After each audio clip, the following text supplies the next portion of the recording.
पौर्वाणिकाचार्य मुद्रायां स्वाध्याय वेलायां श्रीमद् सुध भक्ति कायो सुगम करो।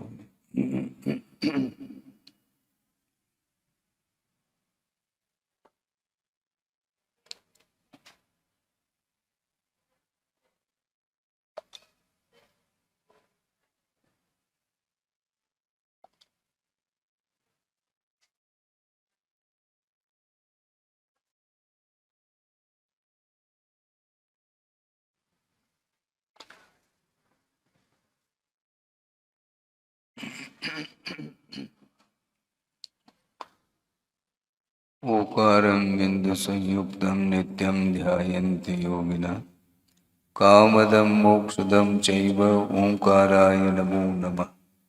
अविरल शब्द घनौघ प्रक्षालित सकल भूतल कलंका मुनिवीर पार्षद तीर्था सरस्वती अर्तनो दुरितम् अज्ञानतिमिरान्धानां ज्ञानाञ्जनशलाकया चक्षुरुन्मीलितं येन तस्मै श्रीगुरुवे नमः। परम गुरुभ्यो नमः परम्पराचार्य गुरुभ्यो नमः। सकलकलशविध्वंसकं श्रेयसां परिवर्धकं धर्मसम्बन्धकं भव्यजीवमनप्रतिबोधकारकमिदं शास्त्रं श्री कार्तिकेयान् प्रेक्ष्य नामधेयम्। अस्य मूलग्रन्थकर्तार श्री सर्वज्ञदेवाः तदुत्तरग्रन्थकर्तार श्री गणधरदेवाः प्रतिगणधरदेवाः येषां वचोनुसारमासाद्य श्रीमद् आचार्य प्रवर श्री कार्तिकेय देवैर्विरचितं मंगलम भगवान वीरो मंगलम गौतमो गणे मंगलम कुंदकुंदाद्यो जैन धर्मोस्तु मंगलम सर्वमंगलमांगल्यं सर्वकल्याणकारकं प्रधानं सर्वधर्माणां जैनं जयतु शासनम्। कोटिशतं द्वादशैव कोटो लक्षानि शीतैस्त्रिकानि चैव पञ्चाशदष्टौ च सहस्रसङ्ख्य मेतत्सुतं पञ्चपदं नमामि।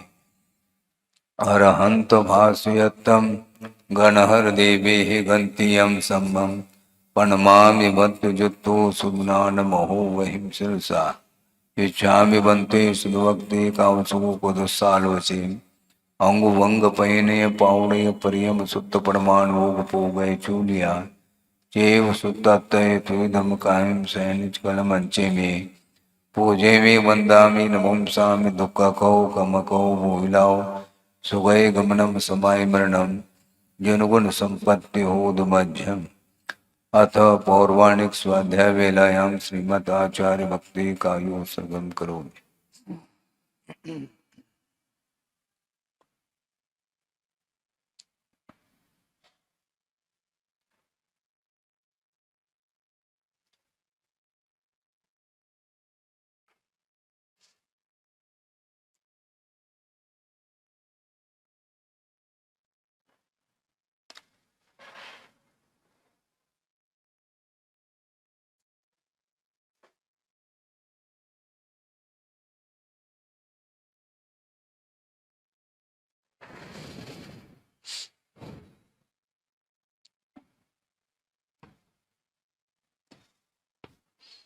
श्रुतजलधिपारगेभ्य स्वपरमत विभावना पटुमतेभ्य सुचरितपूर्णदेभ्यो नमो गुरुभ्यो गुणगुरुभ्य छत्तीस गुण समग्रे पंचम्याचार कर्ण संदर्शे शेषानुग्वले धम्मा हिरिये सदा वंदे गुरुवत्य संयमेन तरन्ति संसार साइरं घोरं चिन्नन्ति अट्टकम्मं जम्मन मरणं न पावेन्ति ये नित्यं मृतमन्त्रोपनिरुता ध्यानाग्निहोत्राकुला षट्कर्मा विरता तपोधनधना साधु क्रिया साधव शीलप्रावरणा गुणप्रहरणा चन्द्रार्क तेजोदिकाः मोक्षद्वार्गपाठपाठनिपटाः प्रीणन्तु मां साधव गुरुवः पान्तु नो नित्यं ज्ञानदर्शननायकाः चारित्राणवगम्भीरा मोक्षमार्गोपदेशकाः इच्छामि बन्ते आयुर्बत्ते कामसुखबोधस्सालोचें सम्मनान समदंसन समचुर्जुत्तानं पंचव्याचाराणाम् आयुर्यानम् आयारादि स्मराणुपदेशानुवज्झायानं तिरेन गुणपाल रयानम सौसानुम सैनिचकल मंचे में पूजे में वंदामि नमो सामि दुःखको गमको भूमिलाओ सुगय गमनम समाय मरणम जनुगुण संपत्ति होदमच्छ त्युहुवन तिलयम देवम वंदितातिहुवनिंद परिपूज्यम ओचम अनुपेहावो भवीय जनानंद जननीवो।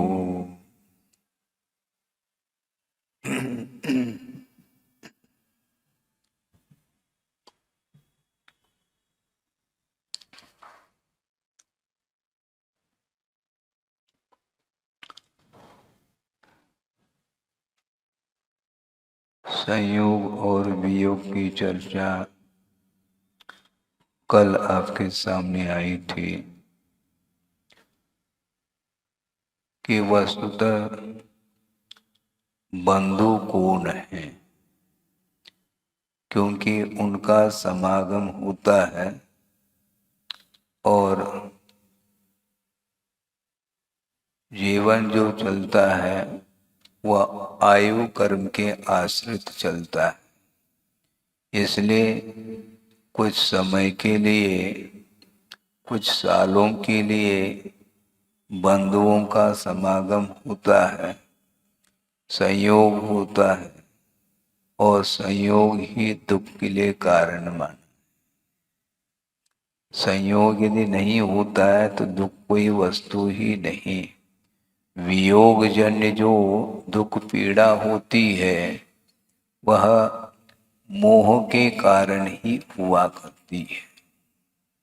मोह यदि नहीं है तो कोई भी पर वस्तु का समागम हो जाए अथवा वियोग हो जाए तो तत्संबंधी किसी भी प्रकार से मन में विकल्प नहीं आ सकते हैं।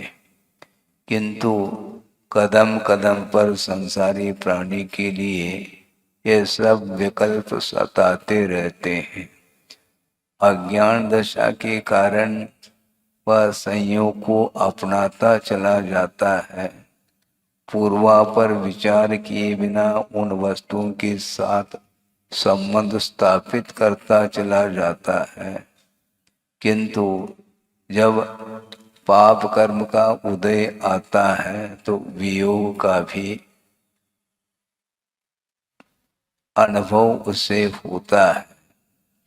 ये नहीं सोचने का परिणाम, बार बार सोचने के लिए कहा जा रहा है और संयोग दुख के लिए कारण है।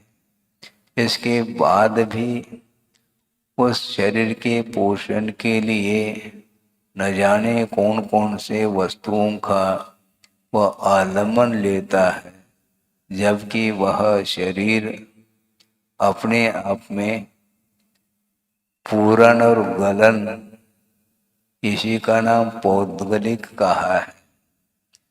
वो कभी भी कितने भी अच्छे अच्छे पौष्टिक पदार्थों का आप सेवन करते चले जाओ, इसके उपरांत भी वह आयु कर्म के आधार से ही चलता है।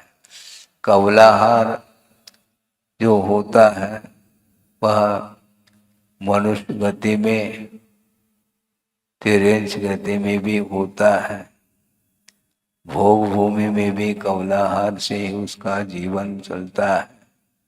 देव गति में कवलाहार की आवश्यकता नहीं पड़ती, लेकिन आहार तो होता है, भले ही वह प्रतिदिन हो अथवा न हो।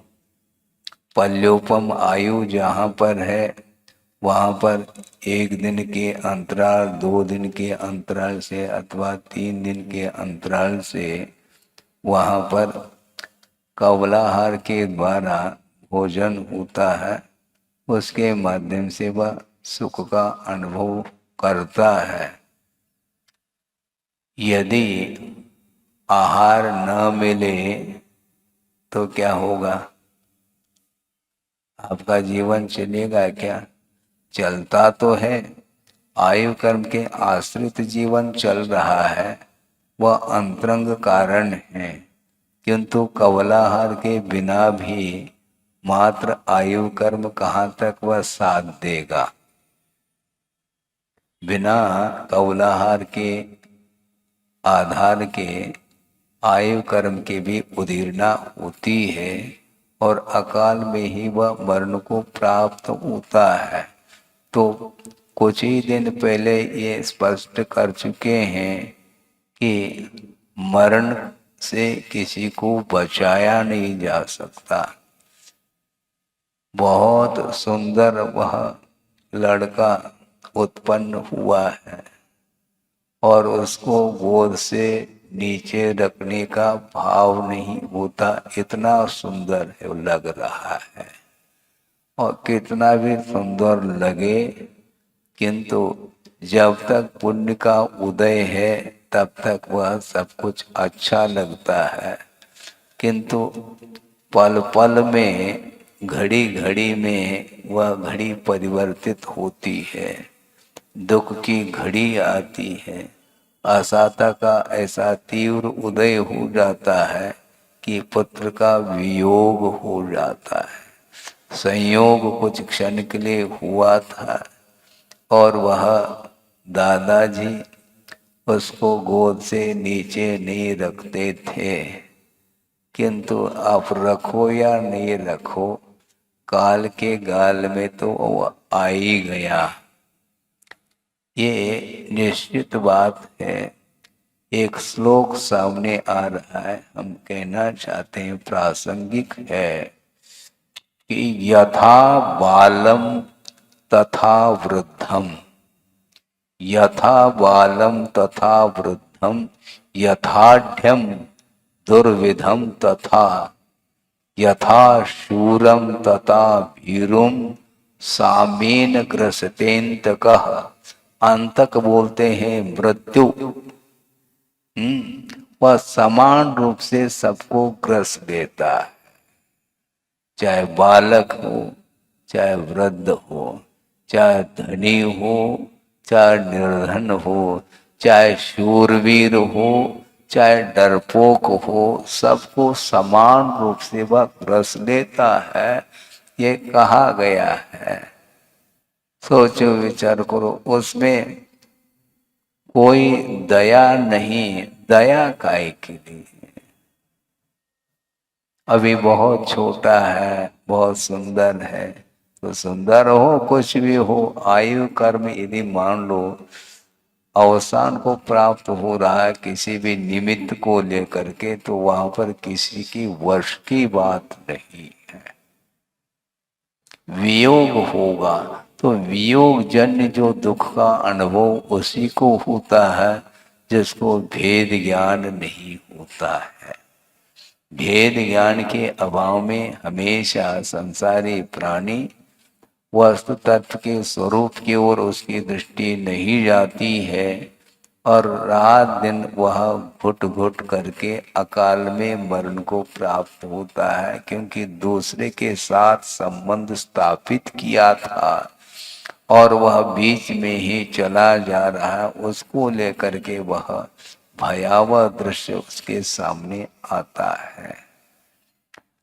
सोचने की बात है, श्रद्धान क्या वस्तु है? श्रद्धान होने के उपरांत ये नौबत आनी नहीं चाहिए। वस्तु तत्व के स्वरूप के ऊपर गाढ़ श्रद्धान होने के बाद भी राम को देख लो क्या स्थिति बनी। लक्ष्मण का अवसान हुआ है और 6 महीने तक सुनते हैं, कंधे पर लादे फिर रहे हैं। कौन? मर्यादा पुरुषोत्तम है। कौन सी मर्यादा रही? 6 महीने तक जो है ना शव को वह कंधे से उतार नहीं रहा है। अभी हमारा भैया सो रहा है, क्या स्वयं सो रहा है क्या पता। ऐसे ये सब क्षायिक सम्यक दर्शन भी काम नहीं कर रहा और सम्यक ज्ञान लेकर के बैठा है, वह काम नहीं कर रहा। अवधि ज्ञान भी हो तो भी काम नहीं करता है। ये ज्ञान, ये बुद्धि होती हुई भी काम में क्यों नहीं आती? आचार्य महाराज कहते हैं बुद्धि काम में नहीं आती, काम में लिया जाता है। शक्ति काम में नहीं आती, काम में लिया जाता है। किंतु वह मोही प्राणी सम्यक दर्शन होने के बाद भी श्रद्धान का विषय बनते हुए भी वह उसको साइड में करना, ये मोह बीच में आ जाता है। हाँ, वह किसी को भी नहीं छोड़ता। महापुरुष हो चाहे 63 शला का पुरुष हो अथवा कोई भी सामान्य व्यक्ति हो, प्रत्येक के साथ मोह लगा हुआ है। ये असंयम की भूमिका में इसी प्रकार की ज्ञान की परिणति होती है। असंयम इसी को बोलते हैं। सम्यक दर्शन, हाँ, जेब में रखो सम्यक दर्शन को, उसकी क्या उपयोगिता है? पुरुषार्थ के बल से श्रद्धान को उपलब्ध कर लिया, इसके बाद भी वह काम में नहीं आ रहा है। इसलिए आचार्य महाराज कहते हैं कि एक्टिव होना चाहिए सम्यक दर्शन को, सक्रिय सम्यक दर्शन। सम्यक दर्शन तो प्राप्त हुआ किंतु वह निष्क्रिय है, तो कभी भी छूट सकता है यदि क्षायिक सम्यक दर्शन नहीं है तो असंयम की भूमिका में श्रद्धान काम में नहीं आ रहा है। जबकि प्रत्येक पदार्थ पर्याय की दृष्टि से विनाशशील है, यह श्रद्धान का विषय बनाया है। इसके बावजूद भी जब वियोग होने का प्रसंग आता है, समय आता है, तो उस समय पुनः आंखों से आंसू बहाता रहता है। तो उस समय वह सम्यक दर्शन सक्रिय है क्या? है? बोलो क्या है? दूसरी बात यह है कि अनंतानंत पदार्थ हैं, उनके स्वरूप के बारे में कभी सोचने में आता है क्या? नहीं। थोड़ा ध्यान से सोचो।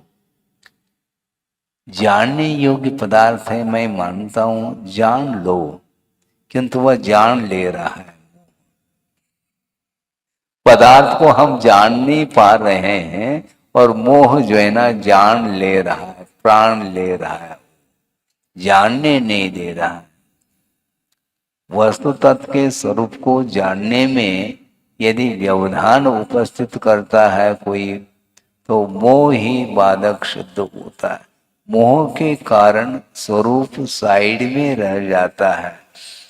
हम थोड़ा सा इस विषय को आपके सामने रखना चाहते हैं आगम के आधार से कि आत्मा का स्वरूप क्या है। क्योंकि स्वरूप का बोध हुए बिना, भेद विज्ञान हुए बिना मोह समाप्त नहीं हो सकता है।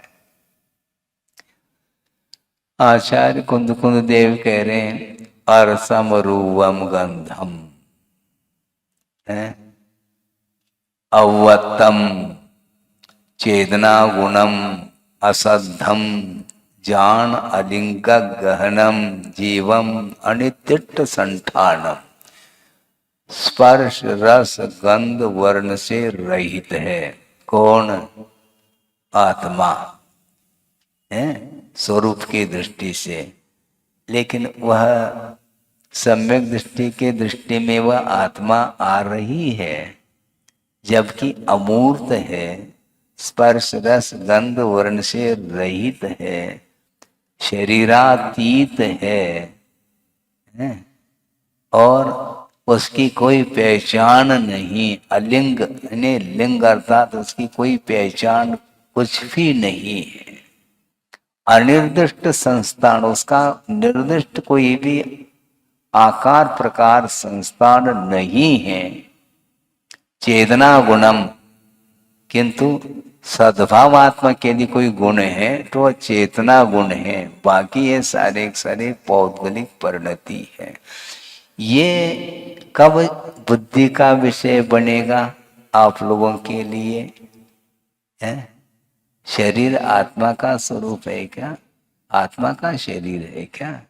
नहीं है। आत्मा अमूर्त है क्या? नहीं है। श्रद्धान है तो फिर कैमरे को साइड में रखो ना, क्यों बार बार फोटो लेते हो? है क्यों लेते हैं? मना करने के बाद भी वो सुन ही नहीं रहे। हमें हंसी आती कि ऐसा कौन सा ये है, कैसा स्वभाव बना। जब आत्मा अमूर्त है तो ये शरीर मूर्त है, तो शरीर सो आत्मा है नहीं, क्यों उसके पीछे बार बार पड़े? कोई पहचान है क्या? मुझे बताओ। शरीर के थ्रू पहचान हो रही है। हाँ। और शरीर के साथ साथ नामकरण हो गया तो बस भरी सभा में अमुक व्यक्ति का नाम ले लिया, वो खड़ा हो जाता है? होता है कि नहीं होता? मतलब शरीर सो मैं, ये सब क्या है? शरीर की ओर दृष्टि गई तो बस अपने आप को महसूस करता है कि मेरे लिए संकेत दिया जा रहा है।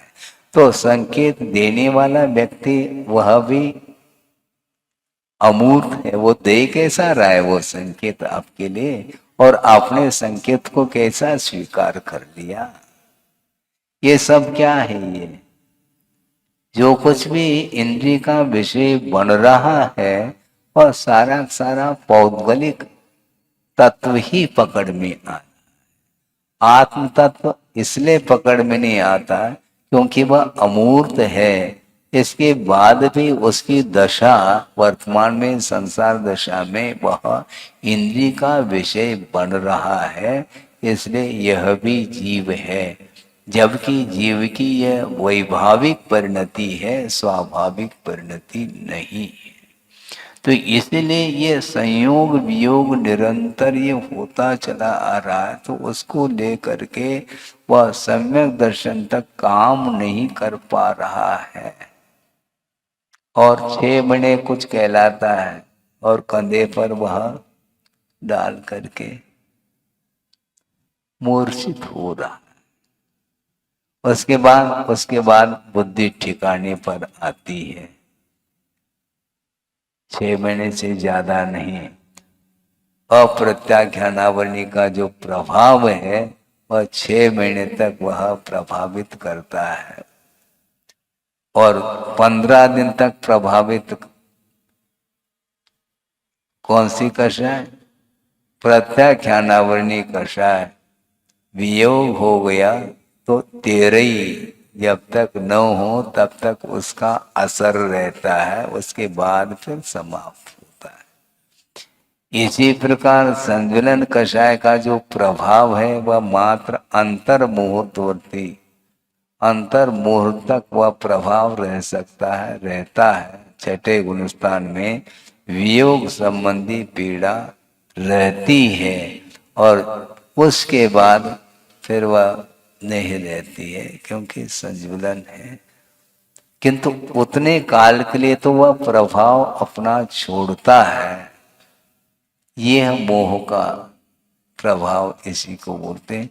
तो संयोग वियोग लगा हुआ है, इसके बाद भी इसको बुद्धि में वह बात नहीं आती है। बंधु जनानम ऐसा कहा था। बंधु जो परिवार के लोग हैं उनका संयोग होता है, किंतु अध्रुव हुई, ध्रुव नहीं है, नित्य नहीं है। बल्कि एक दृष्टि से हम और सोचना चाहते हैं। आपने सोचा है क्या? वस्तुतः बंधु कौन है? बंधु कौन है?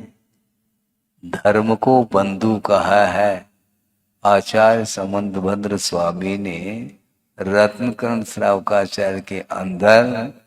धर्म को बंधु कहा है और पाप को शत्रु कहा है। पाप मरातिर धर्मो बंधुर जीवस्य चेत निश्चिन बन समयम यदि जानीते श्रेयो ज्ञाता ध्रुवम भवति कह रहे। वस्तुतः शत्रु कौन है? पापमय परिणाम ही शत्रु है, अर्थात अधर्म को उन्होंने शत्रु के कोटि में डाला है। अधर्म को शत्रु माना और धर्म को बंधु माना, और वह अधर्म भी भव भवांतर तक चला जाता है। जैसे कपट की स्थिति देख लो, 10 भव का वर्णन मिलता है पार्श्वनाथ के संबंध में, और वह 10 भव तक लगातार वह कमठ उस पार्श्वनाथ के पीछे लगा रहा है। पापमय परिणाम है, वह शत्रु है।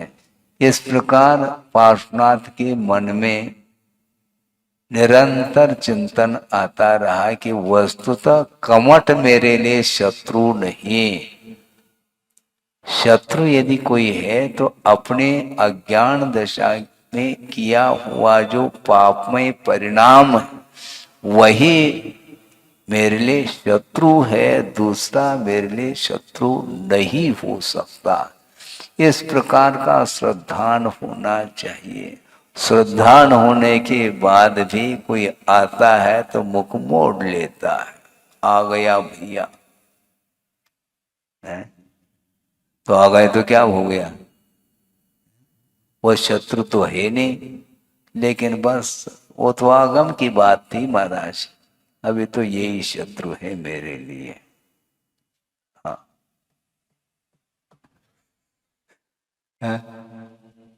यही शत्रु है।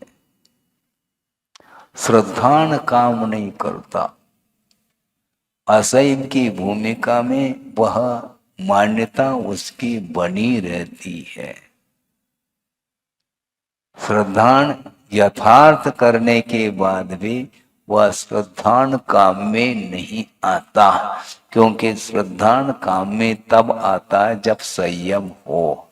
संयम नहीं है तो वह विरोध करने का भाव आता है, शत्रुता का भाव आता है, और कदम कदम पर ये मेरा शत्रु है, ये मेरा मित्र है, इस प्रकार की परिकल्पना उसकी बनी रहती है।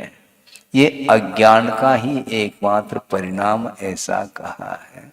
जब आत्मा जब अमूर्त है तो कौन शत्रु है, कौन मित्र है?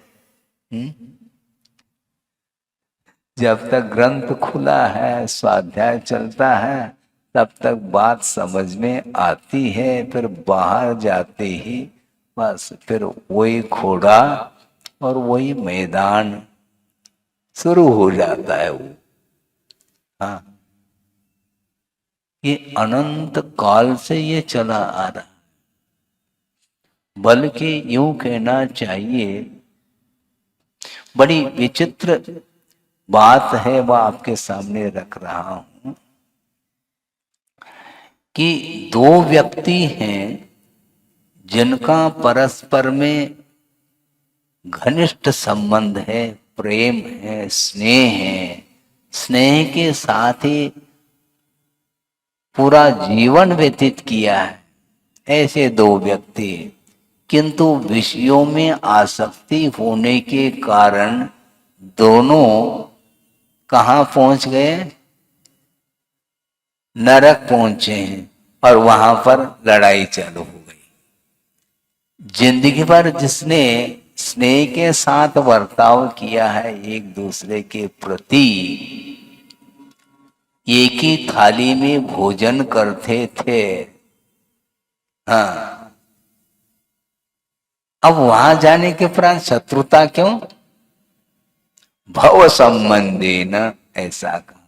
पूर्व का कोई वैर नहीं है, किंतु वहां का एक भव, एक पर्याय का एक ऐसा संबंध है, वहां एक ऐसा वातावरण निर्मित है, तो वह सारा सारा प्रेम भाव, स्नेह, मित्रता, ये सब पूर्व का इतिहास समाप्त हो जाता है, और वहां पर निरंतर वह संक्लेश परिणाम को लिए हुए वहां पर तिल तिल करे देह के खंड। हाँ, अब करने लगे वहां पर खंड खंड है। और यहाँ पर क्या था? स्नेह था। तो ये बहुत विचित्र परिणति है। केवल वैर के कारण ही नरक जाता है ऐसा नहीं, किंतु विषयासक्ति के कारण अति सर्वत्र वर्जयेत इसलिए कहा है। एक सीमा तक तो ठीक है, किंतु वह कुछ भी सोच नहीं पा रहा, अंधकार छा जाता है, इसलिए वह इस प्रकार का कृत्य कर लेता है। बुद्धि काम नहीं करती है, करेगी नहीं, जबकि वस्तु तत्व का स्वरूप का चिंतन करने के लिए बैठेंगे तो बिल्कुल कली कली खुल सकती है वह। हाँ, उसमें कोई ज्यादा जो है मेहनत की आवश्यकता नहीं, क्योंकि यह वस्तु का स्वरूप कहा गया है और श्रद्धान का विषय बन चुका है। तो अब कम से कम उसका उपयोग तो करो। उपयोग नहीं करता है संसारी प्राणी। जब तक ज्ञान नहीं है तो मुझे ज्ञान नहीं है, मुझे ज्ञान नहीं कहता, और ज्ञान होने के उपरांत अब हो गया ना, अब क्या करना, अब हो गया पर्याप्त ज्ञान है। और उस ज्ञान के माध्यम से वह पुनः ख्याति में लगा हुआ, मेरे समान किसी के पास ज्ञान नहीं, मेरे समान किसी के पास कोई कला नहीं है, मेरे पास आ जाओ, मैं तुम्हें सब कुछ पढ़ा दूंगा। जो पढ़ा है वो पढ़ा ही, हाँ वो पढ़ा है, बस काम में नहीं। वो दूसरे को परोसने में लग रहा है, उसमें उसको आनंद आ रहा है, जबकि वह स्वयं के जीवन में वह काम में आने वाला वह ज्ञान माना जाता, वो बुद्धि मानी जाती, किंतु बुद्धिमत्ता रही नहीं। तो इस प्रकार संयोग और वियोग ये होता रहता है, इसके बाद भी उसकी आंखें खुलती नहीं है। अपने आप खुलेगी क्या? खोलो है महाराज, आप बैठे हैं ना खोलने के लिए, तो हम यही करते रहे क्या जीवन भर है? क्या करेंगे? और एक उपदेश की भी एक सीमा होती है, अपनी सीमा तक कहा जा सकता, उसके बाद भी उसको जागृति नहीं है तो कौन क्या कर सकता है? उसके लिए कुछ भी नहीं कर सकता।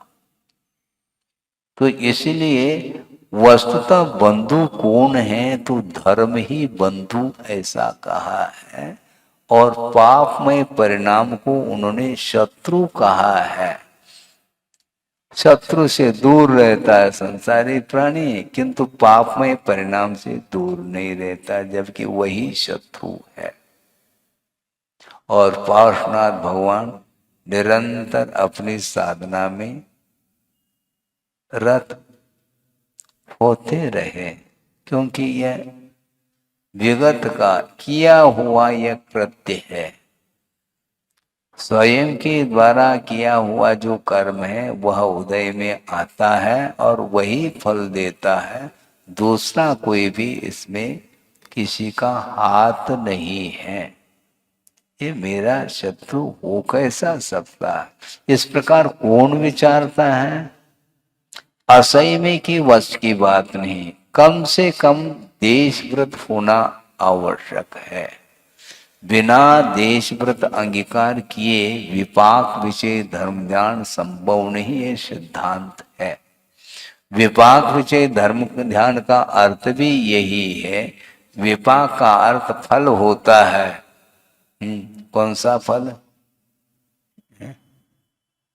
ये पेड़ पर लगता वो फल नहीं, कर्म का फल, कर्म के फल का नाम विपाक कहा है।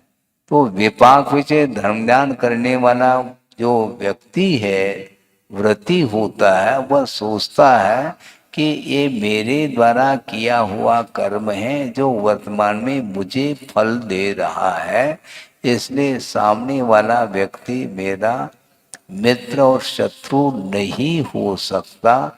इस प्रकार चिंतन का विषय वही बना सकता है, क्योंकि उसके पास संयम है, और संयम के अभाव में ये ज्ञान काम नहीं कर सकता, इसलिए दूसरे को शत्रु के रूप में और मित्र के रूप में स्वीकारता है। हाइकू याद है आपको? आचार्य महाराज ने हाइकू दिया है, तुमसे मेरे कर्म कटे, मुझसे तुम्हें क्या मिला है? मुझसे तुम्हें क्या मिला? यशोधर मुनि महाराज के ऊपर श्रेणिक ने उपसर्ग किया, तो यशोधर मुनि महाराज ये सोच रहे हैं तुमसे मेरे कर्म कटे, मुझसे तुम्हें क्या है? मेरे इस वीतराग मुद्रा के माध्यम से तुम्हें क्या मिला, जबकि तुमसे मेरे कर्म कट गए। इसलिए मेरे जो कर्म कटे हैं उसमें तुम्हारा हाथ है, इसलिए तुम शत्रु नहीं हो सकते मेरे, क्योंकि तुम्हारे निमित्त से हमारे कर्म कट गए हैं। कमठ के माध्यम से पार्श्वनाथ को केवल ज्ञान हुआ है, इसलिए पार्श्वनाथ प्रभु सोचते हैं तुम्हारे निमित्त से मेरे कर्म कट गए, मुझसे तुम्हें क्या मिला। इस जनलिंग को देख करके तुम्हारी आंखें नहीं खुली, और तुमसे तो मुझे लाभ हो गया, इसलिए तुम मेरे लिए शत्रु नहीं हो सकते। तुम्हारे निमित्त से हमारे कर्म कटे हुए हैं। कर्म निर्जना करने वाला जो साधक होता है वह इसी प्रकार सोचता है, और सोचना चाहिए। किंतु तीव्र कर्म के उदय जब आता है तो उस समय वह सोचने में वह नहीं सोच पाता, वह सब एक तरफ रह जाता है और गाफिल हो जाता है। इसलिए पापमय परिणाम शत्रु हैं, इस प्रकार गाढ़ श्रद्धान कर लेना चाहिए, और पापमय परिणामों से अपने आप को बचाने का पुरुषार्थ कर लेना चाहिए। और धर्म की जो आराधना करता है वही उसी की दृष्टि पर की ओर नहीं जाती, वह हमेशा उसकी दृष्टि अंतर्दृष्टि रहती है, क्योंकि बहिरंग जो निमित्त हैं वह एकमात्र निमित्त हैं, और अंतरंग निमित्त ही बलवान हुआ करता है। इसलिए मेरा तीव्र पाप कर्म का उदय है, इसलिए ये उपसर्ग हो रहा है। उपसर्ग करने वाला कोई व्यक्ति बाहर का रह सकता है, क्योंकि कर्म का जो फल मिलता है वह बिना निमित्त के नहीं मिल सकता। कर्म का जो फल मिलेगा वह किसी न किसी निमित्त को लेकर के मिलता है, चाहे वह पाप कर्म का फल हो अथवा पुण्य कर्म का फल हो, वह निश्चित रूप से बहिरंग किसी न किसी निमित्त को लेकर के अपना फल दे करके चला जाता है। इसलिए वह सामने वाले को शत्रु के रूप में अथवा मित्र के रूप में नहीं देखता, किंतु मेरा ये रिकॉर्ड बता रहा है मैंने कर्म किया है, उसका फल मुझे ही भोगना पड़ेगा, दूसरा भोग नहीं सकता। बाजार से कोई भी खाद्य वस्तु ले आते हैं और बंटवारा कर लेते हैं बच्चों के बीच में, और स्वयं भी खाते हैं पिताजी, और बच्चों को भी खिलाते हैं, दे देते हैं। इस प्रकार कोई बंटवारा संभव नहीं है। कर्म का जो फल है वह उसको स्वयं को ही भोगना है, दूसरे का उसमें से हिस्सा संभव नहीं। और कर्म का बंध भी जो किया है स्वयं ने ही किया। कई बार इस प्रकार व्यवहार में बात सुनने को मिलती है, तो क्रोध मत दिलाओ। अरे वो दे रहा, तुम ले क्यों रहे हो? वो क्रोध दिला रहे हैं महाराज। क्रोध कैसा दिला सकता है? हुँ? तुम ले क्यों रहे हैं क्रोध को? वो दे रहा है महाराज। कैसा दे सकता है वो क्रोध? कहाँ दे रहा है वो क्रोध? उधर देखो नहीं महाराज, वो बार बार हमारी ओर देख रहा है। अच्छा, तुमने देखा, बिना देखे आपको वो कैसे देखने में आ रहा है? वो घूर घूर करके देख रहा है, और तुमने घूर घूर करके उसको देखा। ये स्वयं की गलती नहीं मानता, वो देख रहा है हमारी ओर बार बार। वो देखने में कैसा आया मुझे बताओ? तुम आंख मेच करके बैठोगे तो तुम्हारी ओर वह देख रहा है, ये कैसे जानने में आएगा? बहुत कठिन काम है। वो दूसरे के लिए तो दोष दे रहा है, किंतु वही दोष स्वयं कर रहा है। वो क्रोध दिलाता है, वो दिलाता है, क्या दिलाता है? नहीं देता वो। हम स्वयं क्रुद्ध हो जाते हैं। हाँ, दूसरा दे ही नहीं सकता। यदि दूसरा देता तो पार्श्वनाथ को दिला दे। क्रोध कोई संभव नहीं। 10 भव तक वह कमट पीछे पड़ा, इसके बाद भी ओम शांति, कुछ नहीं, कोई प्रतिकार नहीं, क्योंकि अपना किया हुआ कर्म उदय में आ रहा है। इस कर्म को, अपने किए गए कर्म को छोड़ करके दूसरा मुझे कोई भी दे नहीं सकता, न सुख दे सकता है न दुख दे सकता है। ये कर्म सिद्धांत है। इस प्रकार जो समझता है तो वो वस्तुतः धर्म को ही बंधु मानता है और पापमय परिणाम को ही शत्रु मानता है। किंतु संसारी प्राणी वो तैयार नहीं होता, कोर्ट कचहरी होती है।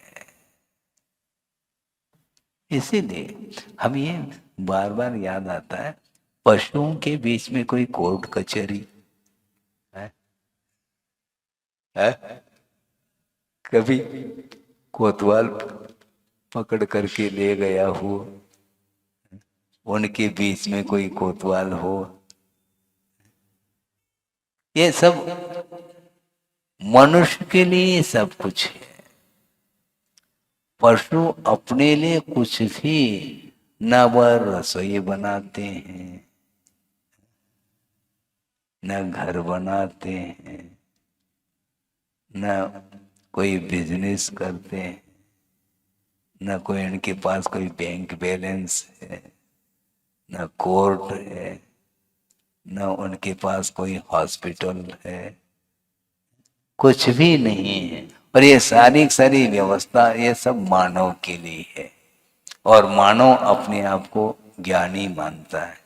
ये तो पशु है। अच्छा, और ये व्यवस्था मनुष्य के लिए, हथकड़ी और बेड़ी ये पशुओं के लिए नहीं। ये दूसरे के ऊपर नियंत्रण करता है, ये मानव ही करता है। पशु एक दूसरे में कोई नियंत्रण, नियंता वो नहीं होते। क्या कर सकते हैं? और फिर भी इसका विकास माना जाता मानव का। ये ध्यान रखो, कर्म सिद्धांत के अनुरूप कह रहा हूं। कितना भी वह क्रूर व्याघ्र क्यों न हो, सर्प अथवा व्याघ्र, वह यदि नरक जाएगा तो किस पृथ्वी तक जाता है? पंचम पृथ्वी के नीचे व्याघ्र नहीं जा सकता है, सिंह जिसको बोलते हैं, उसके नीचे नहीं। और क्रूर वृत्ति वाला माना जाता है, इसके बावजूद भी वह छठे पृथ्वी नहीं जा सकता। और एक अपवाद है तिरंज गति में, तंदुल मच और राघव मच वो जा सकते हैं, जाते हैं। किंतु मनुष्य गति में सप्तम पृथ्वी को छूने वाला मनुष्य ही होता, उसमें भी पुरुष ही जा सकता है, स्त्री नहीं जा सकती है? क्या है? देखो, छठे पृथ्वी के आगे उसकी गति नहीं है, लेकिन व्याघ्र से भी एक कदम आगे वो, पक्की बात है। लेकिन सप्तम पृथ्वी जाने वाला पुरुष होता है, और कर्म भूमि का पुरुष होता है, वो जाता है। ये क्रूरता के कारण है, इसलिए ये अज्ञान का प्रतिफल है। इसलिए इसको समझने की आवश्यकता है। समझने के लिए ज्ञान मिलने के बाद भी, श्रद्धान होने के बाद भी असंयम के कारण इस प्रकार का वह कृत्य करता ही चला जाता है। इसलिए तुमसे मेरे कर्म कटे, मुझसे तुम्हें क्या मिला। कैसी साधना होती होगी। भयंकर उपसर्ग के प्रसंग में भी इस प्रकार अपने आप के मनोवृत्ति को संभालना खेल नहीं है।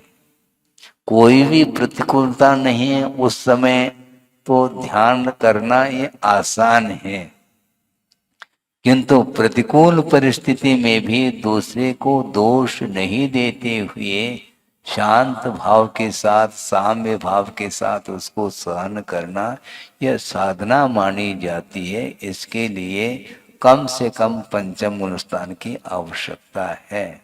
कर्म कांड पढ़ लो या जीव कांड पढ़ लो और कोई भी कांड पढ़ लो, पढ़ना अलग वस्तु है, पढ़ने का निषेध नहीं कर रहा हूं, पढ़ें, किंतु जिस समय कर्म का उदय आता है उस समय वह ज्ञान काम में आना चाहिए, वो नहीं आ पाता महाराज। प्रयोग करो कह रहे हैं आचार्य। जो कुछ भी ज्ञान उपलब्ध हुआ है वह पुण्य के उदय से ज्ञान आया है, समझदारी आई है, किंतु समय समय पर उसका उपयोग करेंगे तो कर्मों के उदय को हम झेल पाएंगे, नहीं है तो झेल जाएंगे।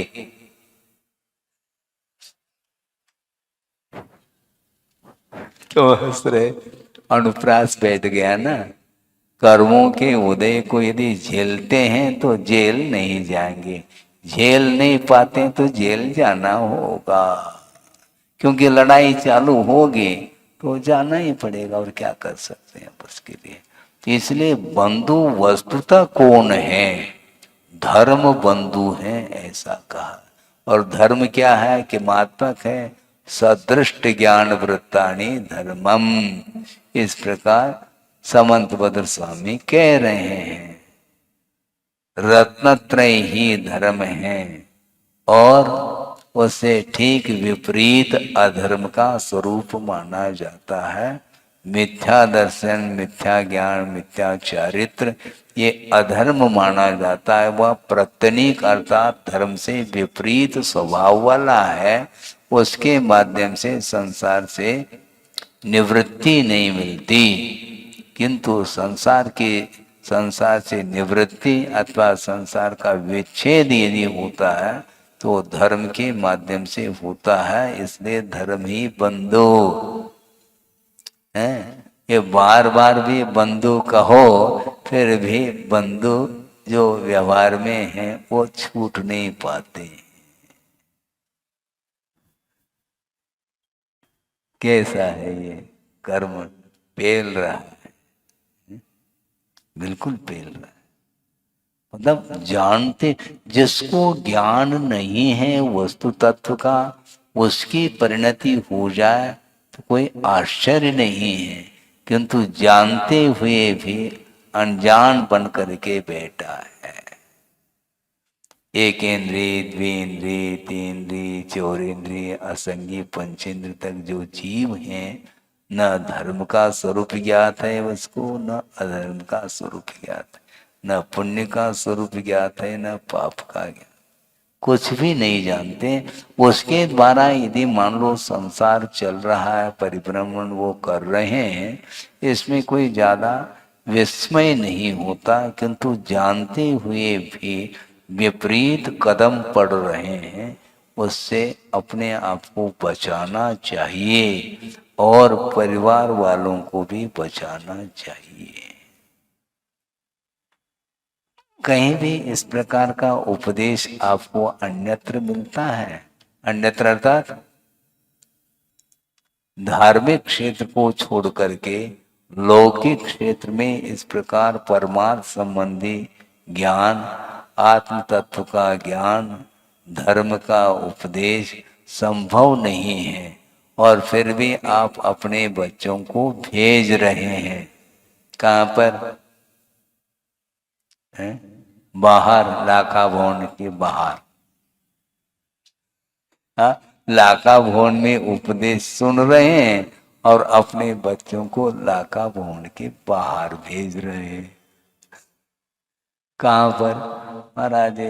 जबलपुर तो इतना बड़ा शहर है, लेकिन यहाँ पर वो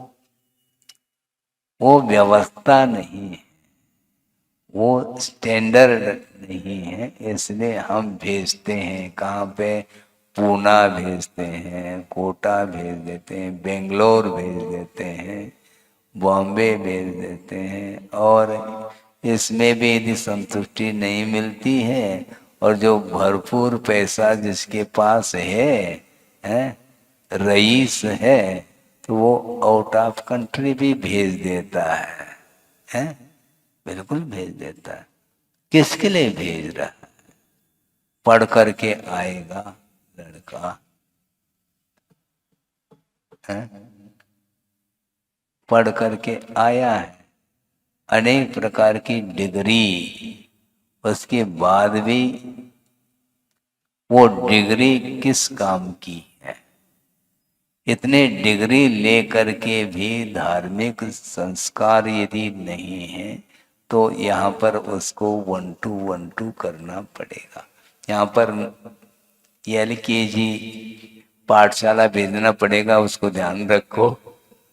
हाँ, उसको धार्मिक संबंधी कोई संस्कार नहीं है तो पाठशाला भेजने योग्य ही वह लड़का है, जबकि लौकिक क्षेत्र संबंधी सर्वांगीण ज्ञान लेकर के आया है और उस प्रतिभा के माध्यम से, उस ज्ञान के माध्यम से वह यश लूट रहा है और वह प्रसिद्धि को पाया है।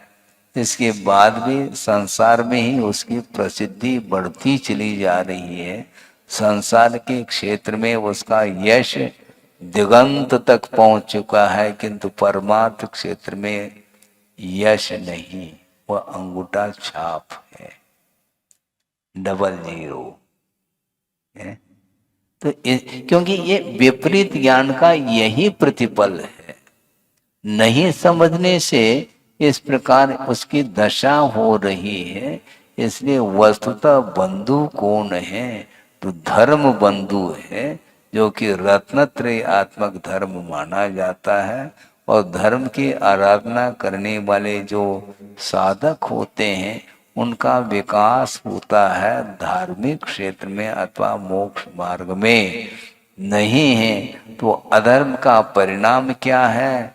4 गतियों में परिभ्रमण कराने में कारणभूत अधर्म माना जाता है। वह अधर्म का अर्थ पापमय परिणाम को ही उन्होंने अधर्म कहा, वही शत्रु है। इस प्रकार समझ करके संयोग और वियोग में किसी भी प्रकार से वह हर्ष विषाद का अनुभव नहीं करते हुए, इष्टानिष्ट की परिकल्पना नहीं करते हुए, तटस्थ भाव के साथ वस्तु तत्व का चिंतन करता है, तो निश्चित रूप से कर्म के आश्रव को रोकने की क्षमता उसके अंदर आ सकती है, आना चाहिए। इसलिए यह संयोग ध्रुव अर्थात नित्य नहीं है, कुछ ही क्षण के लिए संयोग मिलता रहता है। कितने भव निकल चुके अतीत में, अतीत का एक भव भी स्मरण का विषय नहीं बन रहा, और ऐसे अतीत में अनंत भव व्यतीत किया है संसारी प्राणी ने। अनंत बार मनुष्य भव को भी प्राप्त किया होगा, इसमें कोई संदेह नहीं। देव पर्याय को भी, त्रियंच पर्याय, सारे सारे पर्यायों को प्राप्त करता हुआ आया है। अभी भी उसको सिखाने की आवश्यकता पड़ रही है। महाराज इसको कुछ सिखाओ, है? ये आपका ये लड़का है, ठीक है यहाँ रखो ना, क्या बात हो गई। जब हमारा ही है तो हमारा अधिकार है, तुम्हारा क्या अधिकार है? जब हमारा ही है तो क्यों ले जाते हो उसको? महाराज ये व्यवहार में ऐसा ही कहने में आता है, ठीक है व्यवहार करते रहो तुम। वो इसको समझाओ समझाओ कह रहे हैं, तो आपको समझ में बात आ रही है क्या? यदि आपको आ रही तो उसको भी आ सकता, यदि आपको नहीं आएगी तो उसको भी नहीं आएगा, क्योंकि बाप जैसा बेटा। बस यथा राजा तथा प्रजा, ये जो उक्ति है ये सब लागू होती है। इसलिए आप अपने जीवन को उन्नति की ओर ले जाएंगे तो उसका परिसर के ऊपर, परिवार के ऊपर निश्चित रूप से प्रभाव पड़ सकता है। इसी को संस्कार बोलते हैं। गर्भ में ही संस्कार आ जाते हैं जीव के लिए, गर्भ कल्याणक मनाते हैं। गर्भ में शिशु है, वह तीर्थंकर का जीव, वहां पर तीर्थंकर बनेगा, और अभी गर्भ में है, इसके बाद भी इतना प्रभाव जोर मार रहा है कि वह उसके आंगन में रत्न वृष्टि हो रही है। आंख में, आपके आंगन में क्या क्या हो रहे हैं मैं बताओ? कुछ भी नहीं है। वो विशेष और अपन सामान्य। इसके उपरांत भी हम वीआईपी वीआईपी आप बोलते हैं अपने आप को, है? तो आपके आंगन में क्या रत्न वृष्टि हो रही है क्या? फिर वीआईपी क्यों? लेकिन फिर भी वो मानसिकता है, धन के अपेक्षा से, ज्ञान के अपेक्षा से, इस प्रकार टाइटल उसके लिए मिलते रहते हैं। उससे कोई प्रयोजन इसलिए नहीं है क्योंकि वह पर्याय जब अवसान को प्राप्त हो जाती है तो वह पुनः जब जन्म लेगा तो वह श्री गणेश चालू हो जाता है। पुनः उसको नर्सरी जाना पड़ेगा। वो सारा सारा ज्ञान पुनः आवर्णित हो जाता है। फिर धीरे धीरे धीरे आवरण हटता चला जाता है। ये अज्ञान, ये छाया हुआ है, अंधकार है। इस अंधकार से दूर होने के लिए निरंतर अनुप्रेक्षा की आवश्यकता है। इसलिए शत्रु और मित्र कौन है, ये इसका ज्ञान आपको कर लेना चाहिए। और इससे ज्यादा क्या ज्ञान कराएंगे हम? है? अच्छा, हम ये पूछना चाहते हैं, लगभग 3-3.5 महीने होने को है, शायद मुझे भी ज्ञात नहीं होगा, आपको तो बहुत दूर की बात है। प्रतिदिन उपदेश क्लास इत्यादि लिए हैं, तो कल क्या विषय लिया था, 10 दिन पहले क्या विषय लिया था, 1 महीने पहले क्या विषय लिया था, किसी को ज्ञात है? क्यों नहीं है?